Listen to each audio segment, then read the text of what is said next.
ప్రకాష్ రెడ్డి గారు ఇప్పుడు ప్రత్యేక సమావేశాలు పెట్టి నమస్తే అండి ప్రత్యేక సమావేశాలు పెట్టి డెఫినెట్గా వాళ్ళు కూడా మహిళా రిజర్వేషన్ బిల్లుకు సంబంధించి ఆ రోజు సపోర్ట్ చేశారు. ఇప్పుడు కూడా సపోర్టివ్గానే ఉన్నా ఇప్పటికిప్పుడు అమలు చేయండి అనే చెబుతున్నారు. బట్ ఇది అడ్డు పెట్టుకొని డీలిమిటేషన్ ప్రాసెస్ను గానిస్తున్నారు అనేది వాళ్ళ క్వశ్చన్. అండ్ రెండు నమూనాలు కూడా మీ ముందు పెట్టారు, హైబ్రిడ్ 1, 2 అండ్ పర్టికులర్గా తెలంగాణకు సంబంధించి. అండ్ అటు తమిళనాడుకు సంబంధించి స్టాలిన్ కూడా ఈ స్థానాల పునర్విభజన జరిగితే పెద్ద ఉద్యమం వస్తుందని చెప్పేసి హెచ్చరించింది కూడా ఆయన. సో ఏంటి అంటే ఇట్లా అడగడంలో తప్పు కూడా లేదేమో కదా, ఎందుకంటే కేంద్రం ఏదైనా పాలసీ తీసుకొస్తే క్రమశిక్షణతో పాటించినప్పుడు డెఫినెట్గా క్రెడిట్ పాయింట్స్ ఎక్స్పెక్ట్ చేస్తారు. చాలా సందర్భాల్లో ఇటువంటి క్రెడిట్స్ ఇస్తూ ఉంటుంది కేంద్రం. సో ఇక్కడ కూడా ఆ లెక్క చూడండి, అన్యాయం జరగదు మాకు అని అడుగుతున్నారు. మేడం, మిత్రులకు మీకు నమస్కారం మేడం. నమస్తే. ఇప్పుడు రెండు విషయాలు అంటే ఒకదానికొకటి సపరేట్ కావు అనేటువంటిది అర్థం చేసుకోవాలి. అంటే మహిళా బిల్లు, మహిళలకు 33% రిజర్వేషన్ కల్పించే బిల్లు, డీలిమిటేషన్ సంబంధించినటువంటి నియోజకవర్గాల పునర్విభజన బిల్లు, ప్రతి నియోజకవర్గం పునర్విభజించే బిల్లు, ఈ రెండు ఒకదానికొకటి వేరు వేరు కాదు మేడం. ఎందుకు కాదు అంటే ఇప్పుడు ఒకవేళ మహిళా రిజర్వేషన్ అమలు చేయాలంటే 543 సీట్ల లోపట్నే అమలు చేయాలి. అంటే 543లో 33% మహిళలకు రిజర్వేషన్ ఇవ్వాల్సి వస్తుంది. ఇప్పుడు ఉన్నట్టుగా చేస్తే ఇప్పుడు పెంచిన సీట్లు 50% పెంచి దాంట్లో 33% ఇస్తే పెరిగిన ప్రతి సీటు కూడా మహిళకి ఇవ్వాల్సి ఉంటుంది మేడం. అంటే పాత సీట్లు ఎక్కడ కూడా డిస్టర్బ్ కాకుండా 543 సీట్లు పురుషులకే ఉండి మిగతా అంటే పురుషులకి ఏమి ఇబ్బంది కలగకుండా చేస్తే ఈజీగా అయిపోతుంది. అక్కడ సీట్లను మీరు కదపొద్దు, అంటే ఉన్నప్పుడు ఇస్తే అక్కడ తక్కువ వస్తాయి, మళ్ళీ పెరిగినప్పుడు మళ్ళీ వస్తాయి. అందులో లెక్కేముందండి? మాకు పెంచడం కోసం మీకు పురుషులు తగ్గించకుండా ఉండడం కోసం ఇదేం కరెక్టా? అన్యాయం. దీనికోసం దాన్ని అని చెప్పట్లేదు మేడం. దీనికోసం అది కోసం దానికోసం ఇది కాదు. ఎట్లాగూ 2026లో 2002లో భారత రాజ్యాంగంలో సవరణ జరిగినప్పుడు 2026 జనాభా ప్రాతిపదికన మాత్రమే మళ్ళీ సీట్ల పునర్విభజన చెయ్యాలని అప్పుడు పార్లమెంట్ లో చట్టం చేసుకున్నాం మేడం. అప్పుడు 2002లో చట్టం చేసుకున్నాం. దానికి అనుగుణంగా 2009లో పునర్విభజన జరిగి అప్పుడు సీట్లు పెంచకుండా ఏ ఒక్క సీటు పెరగకుండా 543 71లో ఫైనలైజ్ అయిన 1971లో ఏ సంఖ్య అయితే ఉందో పార్లమెంట్ సంఖ్య, అదే సంఖ్యకు ఆధారంగా నియోజకవర్గాల పునర్విభజన జరిగింది 2009లో.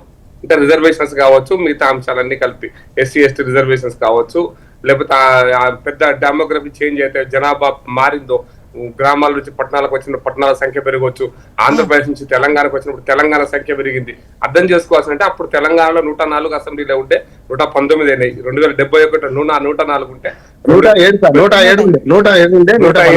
119 అయినాయి. అప్పుడు 14 పార్లమెంట్ ఉంటే 17 పార్లమెంట్, 16 ఉంటే 17 అయినాయి. కాదు సార్ నేను మా పక్క నేను పుస్తకం ఉంది అప్పుడు చిన్నారెడ్డి కాలంలో 14 సీట్లు సార్, 70 సగం భద్రాచలము, సగం అటు సగం ఇటు. అందుకోసం నేను 14 సీట్లు అప్పుడు తెలంగాణ రాష్ట్రంలో, 74లో 70 చిన్నారెడ్డి గారు పోటీ చేసినప్పుడు వాళ్ళు 10 సీట్లు గెలిచారు TPS, 4 సీట్లు కాంగ్రెస్ గెలిచింది. ఆ లెక్కనే చెప్తున్నాను సార్. ఆ 71 పార్లమెంట్ సంఖ్యను ఆధారంగా తీసుకుంటే ఇప్పుడు 17 సీట్లు అయింది, 3 సీట్లు పెరిగినాయి ఇవి. కాబట్టి ఈ సీట్ల సంఖ్య అప్పుడే పెరిగింది. అట్లా పునర్విభజన జరగటం, జనాభా డెమోగ్రఫీ చేంజ్ ఆధారంగా పునర్విభజన చేయడం అనేది. ప్రకాష్ రెడ్డి సార్ చరణ్ గారు ఏమంటున్నారంటే, నేను అక్కడికి వస్తా మీకు ఎగ్జాంపుల్ చెప్తున్నా. ఢిల్లీలో 7 సీట్లు, ఢిల్లీలో ఒక్కటి ఇది అయిపోయినాక చెప్పండి మేడం. ఢిల్లీలో 7 సీట్లు ఉంటే న్యూఢిల్లీ పార్లమెంట్ సీట్లో 4 లక్షల ఓట్లు ఉండే, సౌత్ ఢిల్లీ పార్లమెంట్ సీట్లో 15 లక్షల ఓట్లు ఉండే.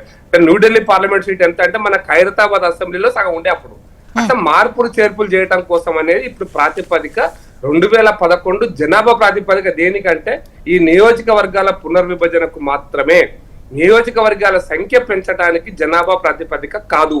నియోజకవర్గాల సంఖ్య ఎవరికి నష్టం చేయకుండా ప్రోరాటాగా 10 ఉంటే అంటే దాంట్లో 50%, 15, 20 ఉంటే దానికి ప్రోరాటాగా 40 ఉంటే ప్రోరాటాగా 60, 80 ఉంటే 120 అట్లా సంఖ్యను పెంచుతున్నారు తప్పిస్తే దాంట్లో జనాభా ప్రాతిపదికన సంఖ్యను పెంచట్లే. నియోజకవర్గాల పునర్విభజన మాత్రం జనాభా లెక్కల ప్రకారం జరుగుతుంది.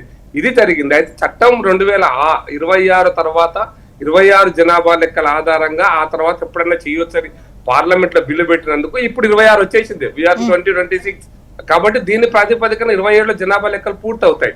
కాబట్టి ఇప్పుడున్న చట్టంలో కూడా 2007, ఇప్పుడు పార్లమెంట్ బిల్ పెట్టబోయే బిల్లో కూడా స్పెసిఫిక్ గా 2011 2026 అని చెప్పకుండానే ప్రకాష్ రెడ్డి సార్ అవసరాన్ని బట్టి- చెయ్యండి, కాకపోతే మహిళా రిజర్వేషన్ బిల్లును ఈ రెండింటిని కలిపి చూస్తున్నారు అనేది వాళ్ళ question. At the same time వాళ్ళు ఒక పాయింట్ తీసుకొచ్చారు.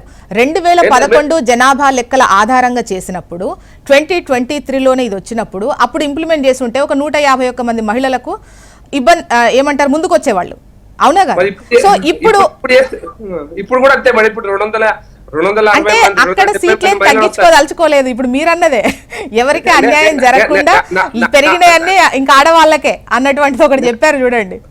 అదొక్కటే కాదు మేడం, ప్రపోర్షనేట్ గా ఎస్సీ ఎస్టీ లెక్క కూడా వస్తుంది మేడం. ప్రపోర్షనేట్ ఎస్సీ ఎస్టీలకు ఇచ్చేటువంటి రిజర్వేషన్స్ అది ప్రపోర్షనేట్ జనాభా ప్రాతిపదికనే వస్తాయి ఆ రిజర్వేషన్స్ కూడా. కాబట్టి అవి కూడా మార్పు జరగాల, అవి కూడా అంటే రొటేషన్ జరగాల్సి ఉంటుంది, రొటేషన్ దానికోసం అని.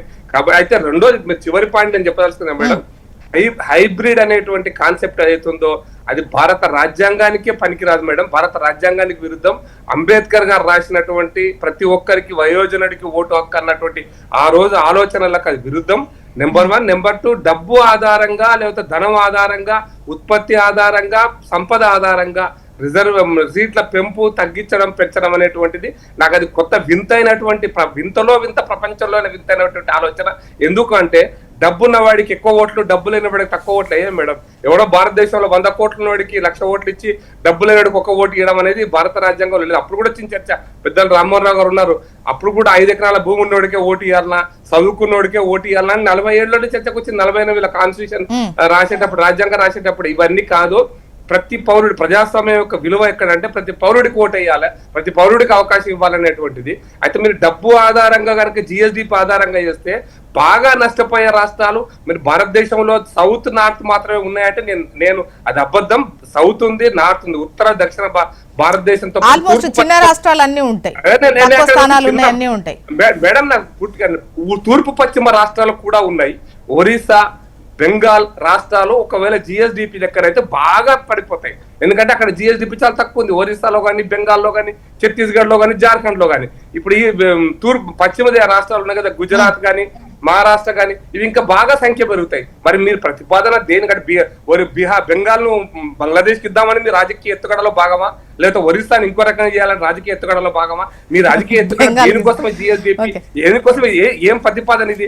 సౌత్ నార్త్ అనేటువంటి ప్రతిపాదన చేయడం అనేటువంటి దేశ ద్రోహపు ఆలోచన నేను అంటున్నా. దేశాన్ని విడగొట్టడం ప్రకాష్ రెడ్డి సార్ మళ్ళీ మీ వాయిస్ తీసుకుంటాను.